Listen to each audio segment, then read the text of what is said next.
Well, hello everyone at Bent Primary School. It's lovely to be here in this way. For those of you I haven't met, my name is Andrew Rooney. I'm the minister at Kirkmuirhill Parish Church and I am chaplain at your primary school.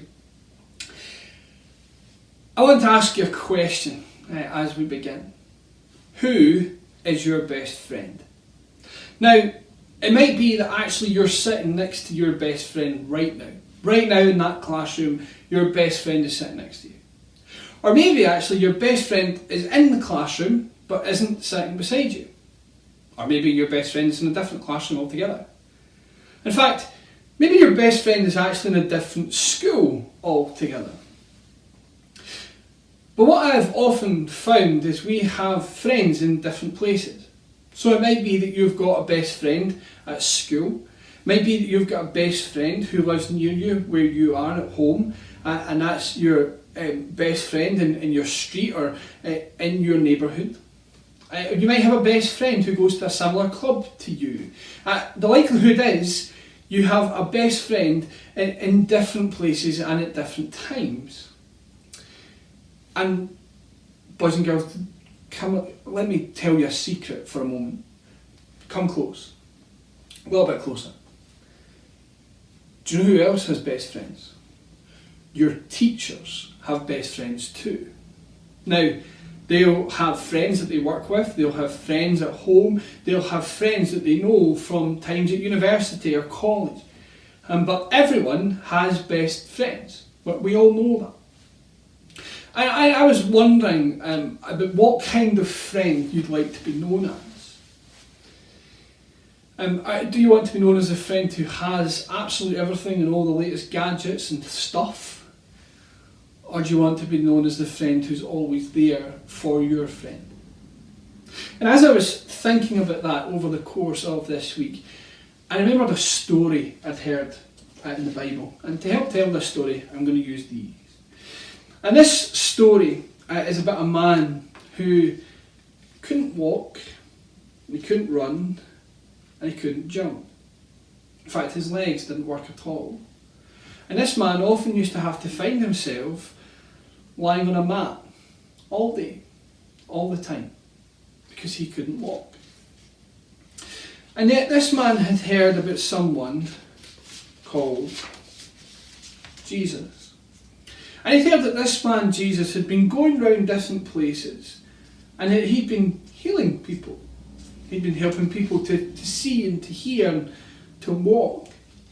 And this man who couldn't use his legs really wanted to be able to meet this man called Jesus. But because of this man, he just could lie in his bed all day. Couldn't walk. He had no idea how to get to see Jesus. But he'd heard that Jesus was coming to a house near him. Now, in those days, houses didn't look like this. In fact, the roofs didn't look like this. The roofs looked more like this. So that's worth remembering. The house didn't look like this. It looked like this.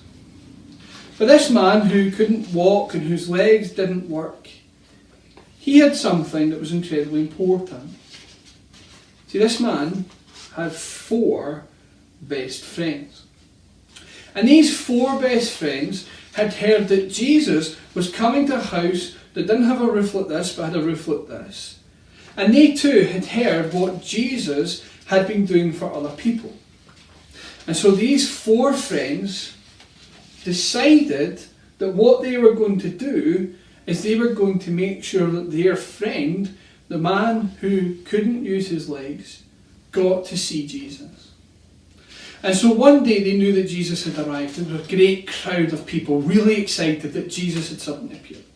So they ran into the house of the man who couldn't walk, and they picked him up on his mat, and they carried him to the house where Jesus was, that didn't have a roof like this, that had a roof like this. And because houses had roofs like this, it meant that there were often stairs that would go up onto the roof.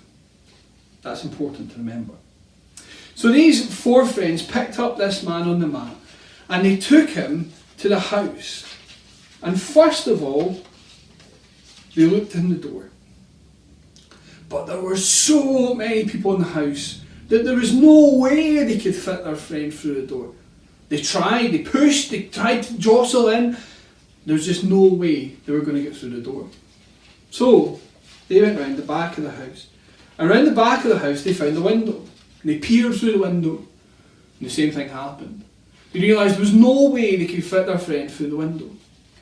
But because it was a house that didn't look like this but looked like this, and had stairs that went up the side of the house, they realised they could carry their friend up onto the roof. So they did. They carried their friend on the mat all the way up the stairs until they got onto the roof of the house. And when they got to the top of this roof, they decided that they were going to try and make a hole big enough to lower their friend through. So they started to dig. And they managed to dig a tiny, tiny hole in the roof. And they looked down from the roof, and right underneath where they'd been digging, you could see Jesus right in the middle of the room. So they dug some more. Before they knew it, the hole got bigger and bigger and bigger. And before they could actually see Jesus. And at this point, everyone was looking up. Because suddenly a hole had appeared in the middle of the roof. And then that hole was blocked because suddenly there was a mat getting lowered down through this hole in the roof until the man who couldn't use his legs was suddenly laid right in front of Jesus. And Jesus looked at the man. He looked up at the hole in the roof, and he saw the 4 friends who were up there. And he said to the man lying in front of him, "My son, your sins are forgiven. Take up your mat and walk." So the man, shakily, got to his feet. Suddenly he realised that he could walk, he could jump, he could run. He was so excited. He picked up his mat and ran out of the door of the house. And who was waiting for him at the end of the door as he got out? His 4 friends. I wonder what you would do for your friends. I wonder how far you would go for them. Because what kind of friend do you want to be known for? Do you want to be known as a friend who has every gadget and everything that's the best in the world? Or do you want to be known as a friend who's always there for someone? Do you want to be known as a friend who's trustworthy, who cares? This past year, life's looked quite different, I'd imagine. The clubs that you're part of probably stopped at some point. They might just have started again. And in those times, we could have made a choice. See, we could have decided that actually everyone was on their own. We only ever looked out for number 1. Or instead, could have chosen something a little bit different. Could have chosen to look out for one another. And so today I wonder, what kind of friend do you want to be? Do you want to be someone who just looks out for yourself and doesn't really care about other people? Or instead, would you like to be like one of the friends that man had? One of the 4. Who was there for their friend, who would have done anything they could for their friend.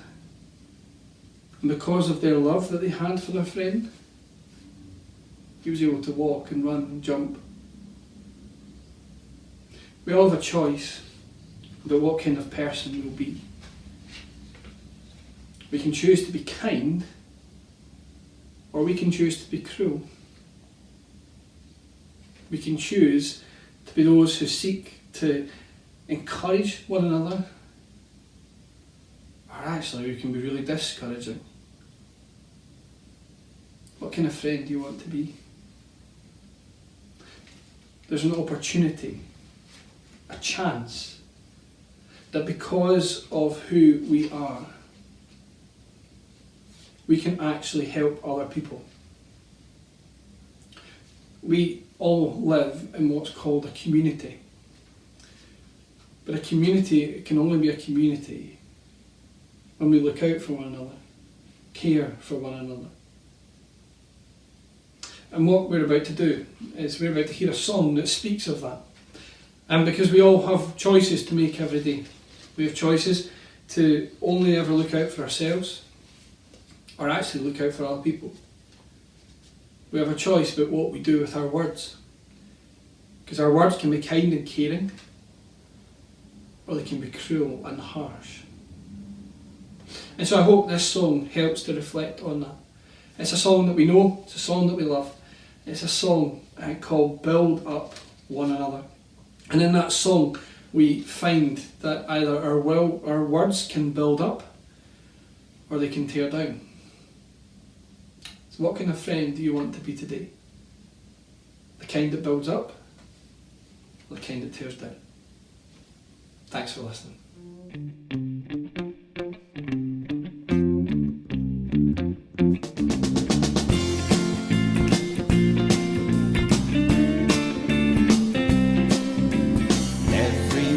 Say, every game you play, every silly face, every single place, you can build up 1, 2, 3, 4, 5, or you can tear down.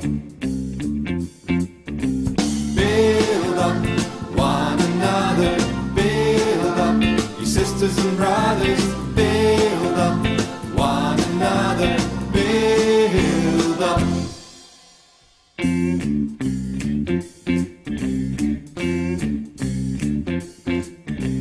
Every joke you tell, every name you spell, everywhere you go, everyone you know, you can build up 1, 2, 3, 4, 5, or you can tear down.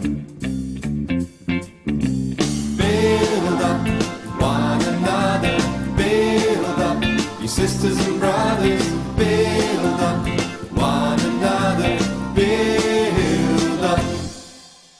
Can you build up? We can build up. Can you build up? Yes, we can.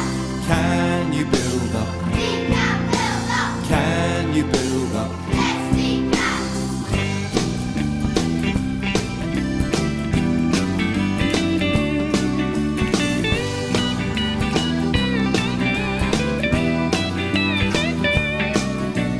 Every song you sing, every bell you ring, everything you spend, every special friend, you can build up 1, 2, 3, 4, 5, or you can tear down.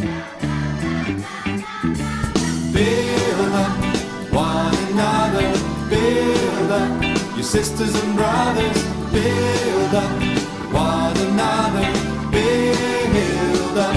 I tell you now, build up one another, build up your sisters and brothers, build up